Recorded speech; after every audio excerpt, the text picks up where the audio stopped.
What's up, guys? Welcome back to my channel. If you're new here, my name is Julia and I am so excited about this video, but I can't even take credit for it because one of you actually gave me the idea for it. A few days ago on Instagram, I asked you guys what you wanted to see more of, and to my surprise, a whole bunch of you want to see more educational content. So that's exactly what I'm going to give you because I personally love that stuff. I'm an absolute nerd when it comes to health and fitness.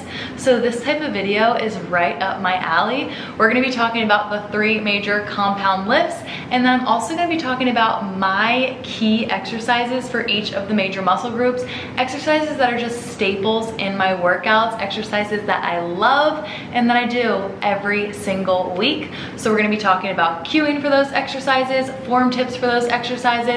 I'll show you each of those exercises, and I'll be talking about the muscle groups that each of them work. So without further ado, make sure you're subscribed and let's get into it. First things first, what exactly is a compound lift? Well, it is a strength exercise or a lift that uses multiple muscle groups at the same time. So simultaneously, different muscle groups are working together to perform that lift.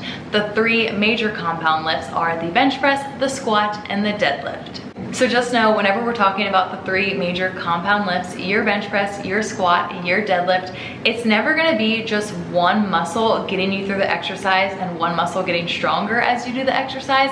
It's gonna be a simultaneous team effort of multiple muscle groups working together to successfully get your body through that movement, through that lift. So just to name a few muscles for your bench press, you have your chest, shoulders, triceps, core. They're all working together along with a bunch of other little muscles.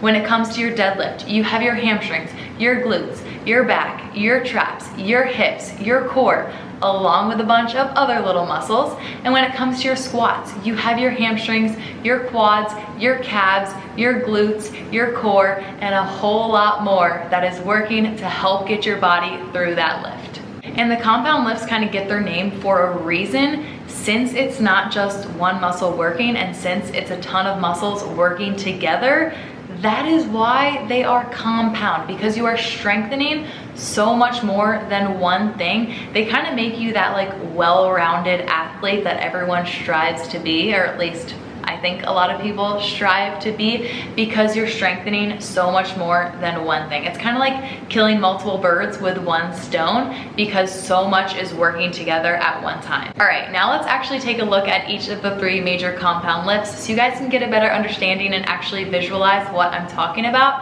I'm going to talk you through them, cue you through them, and offer different form tips that my clients have found super helpful for each of these exercises. And that's actually something that was super difficult for me when I first started personal training. I come from a gymnastics background. I did gymnastics my entire life, all the way through college. So I kind of have this like innate body awareness. And when I first started training and coaching clients and helping them through these exercises, what made sense to me didn't really make sense to them. So I found that I had to kind of learn different ways to cue and correct exercises so that it made sense to my clients. So hopefully these cues and form tips are super helpful for you guys as well.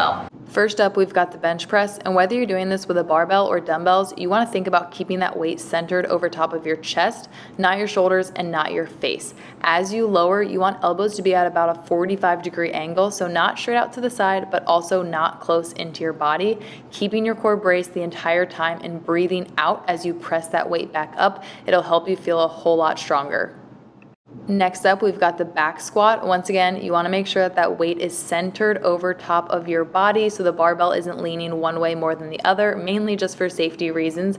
But as you squat back, you want to think about sitting your hips backwards, keeping all of your weight in your heels, almost as if you're about to sit in a chair. And also make sure your core is braced throughout. It'll help this squat be so much stronger. Once again, thinking about breathing out as you press up and pushing through your heels. And last but not least, we've got the conventional deadlift. I like to do this with a mixed grip, so one palm facing forward, one palm facing me. You're gonna start with the weight dead on the ground, back flat the entire time. This is gonna be a simultaneous hip hinge and straightening of your knees. But notice how I said simultaneous. You're not doing one and then the other. You want to make sure that that barbell is just traveling up in a straight line, not going forward, not going backward. And once again, you're going to be thinking about pressing through those heels, core staying braced. All right, now that we've talked through the 3 major compound lifts and you guys have a better understanding of them, I also wanted to share my staples for each of the major muscle groups. And they're basically just the exercises I cannot live without. You guys know I have a training split. I don't neglect any muscle groups. I work them all. Yes, I am totally biased towards leg days. I love leg days more than anything in the world. But I work every single muscle group and I want to talk through my favorites for each of those muscle groups. And we're gonna run through these super quick, rapid fire, because I don't want this to be too boring. I honestly didn't anticipate my list of favorite exercises being this long, but I can't help it. It's not crazy long by any means, but it is longer than I was expecting. But I'm gonna show you each of the exercises, talk about the main muscle group worked, and then also offer some cues that you guys can think about when you're doing these lifts on your own. All right, these are in no particular order, but first up, we've got the barbell front squat, my favorite exercise for targeting your quads and also working your core. You're gonna front rack the weight, making sure that your arms are at a 90-degree angle with your body, so elbows stay up the entire time, core stays braced, sitting your hips back, weight in your heels on the squat, and still thinking about breathing out on the way up while bracing your core. Next up, we've got lunges, an absolute staple for working hamstrings, quads, and glutes. And I don't just mean reverse lunges. I'm a fan of forward lunges, walking lunges, lateral lunges, Bulgarian split squats, deficit lunges. I love them all. I do them all. The main things you really want to think about are keeping your core braced, like always, making sure you get good depth. You want that range of motion, and then also press through that front heel to stand to help target your glutes. Next up, we've got the RDL or Romanian deadlift, an absolute staple for working hamstrings and glutes. Main things you want to think about here are keeping those lats engaged so that your shoulders don't roll forward. You want to keep a flat back, core braced, and hinge at the hips. It is a hip hinge movement, not a squat. The knees are going to bend slightly as you lower and as you hinge at the hips. You want to think about sending your butt back as if you're trying to touch the wall behind you. And you also want to think about keeping that barbell as close to your legs as you possibly can, and core stays braced throughout. Next up, we've got an exercise for the quads and glutes, and it is the sumo deadlift. So you're gonna be in that wider sumo stance, toes pointed slightly out. I also like to do this one with a mixed grip. It's kind of like a combination between a sumo squat and a conventional deadlift, hence the name sumo deadlift. You still wanna think about keeping back flat, core braced, and pressing through your heels as you stand. Once again, making sure those lats are engaged so that your shoulders don't roll forward and you don't hurt your back. Next up, we've got the hip thrust, a crowd favorite for working hamstrings and the glutes. You want to make sure knees are stacked right on top of heels and shoulder blades are up on a box or a bench. Weight is going to be right across the hips. As you bridge up, you want to think about keeping your torso and core nice and rigid and pressing through your heels. Moving on to upper body, we've got the barbell military press, a great exercise for your shoulders. You're going to start with hands just outside of shoulder width, and as you press overhead, you want to think about keeping your core braced. A big mistake that people make is that they let their back arch in order to get that weight overhead. Take the weight down a little bit if you need to, and think about pulling ribs to your pocket. Core stays engaged as you control the press and the lowering. Next up, working your back, we've got the barbell bent over row. I like to do this in the supinated position, so palms facing up. Think about pulling your elbows straight back, arms in by your side, keeping your core braced, back flat as you stay hinged over. Next up, we've got pull-ups, another incredible back exercise specifically for your lats. You're going to start with palms facing forward from a dead hang and pull your body weight up so that chin is over the bar. On the other hand, there are also chin-ups. Those are with palms facing you, and those bring a little bit more bicep work into play. Next up, we've got tricep dips, obviously for strengthening your triceps or the backs of your arms. When you're doing them on a bench, you want to make sure your body is sliding right down along that bench, not going out forward. Obviously, the more advanced version would be to do them on dip bars, pressing your entire body weight.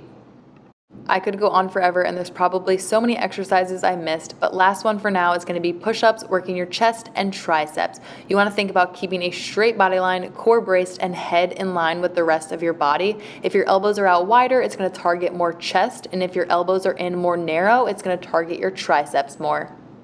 Alrighty guys, that is gonna wrap up my favorite exercises along with the 3 compound lifts, which definitely fall within my favorites as well, but obviously those need to be talked about a little bit more since they are the compound lifts. And now you guys know exactly what that means. But I do have one other exercise that deserves an honorable mention because it is a favorite, but it's a little bit repetitive, and it is the trap bar deadlift.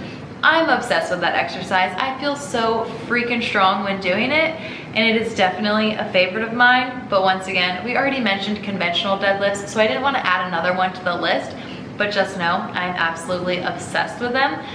I hope this video was actually helpful to you all. I hope you can apply some of these cues to your own lifts whenever you're in the gym, and I hope you enjoyed it. I personally love making these educational videos.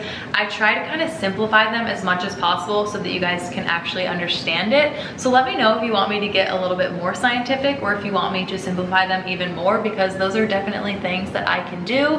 And you know, I'm a nerd when it comes to health and fitness and lifting and workout splits and programming workouts. I love this stuff.